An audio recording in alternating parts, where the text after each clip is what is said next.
Hi, I'm Dr. Shah. I was the National Lecture Competition winner in 1989 and I'm the Maths Master at Maths School. Now, ready for a new way of doing maths? So now we're going to learn solving rational equations. Rational equations are equations where you have a fraction. So the rules for solving rational equations are multiply by the denominators to get rid of any fractions. So we've got a rational equation, that means it's got fractions in it. The first step we want to do is get rid of those fractions, then multiply out brackets,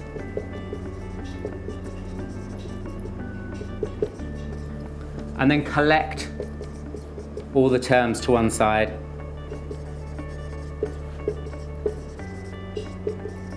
and then solve it. From there it should be quite straightforward how to solve it. So we'll do an example.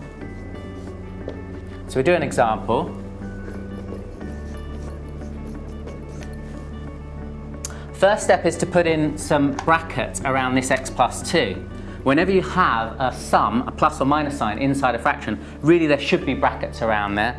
We sometimes don't put it in, get a little bit lazy, but if you want to make sure you get it right, then put those in.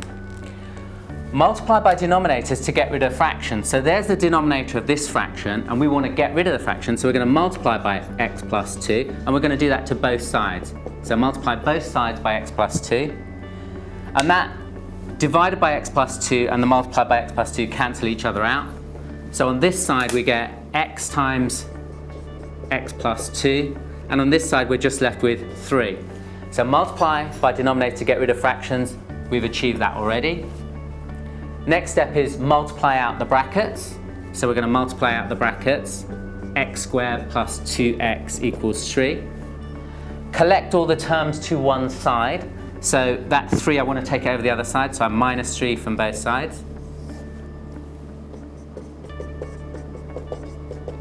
They cancel out and I'm left with 0 here. This is now a quadratic, and so we want to factorize that quadratic, and I'm going to factorize it. I know to get x squared I need x times x, and to get minus 3, well, I could try plus 3 times a minus 1. Plus 3 times minus 1 will give me minus 3. And just check that works. X squared minus 1x plus 3x, yes, that gives me the plus 2x I need there, and then minus 3 equals 0. And once we've factorized it, either this first factor is 0, in which case x would have to be minus 3,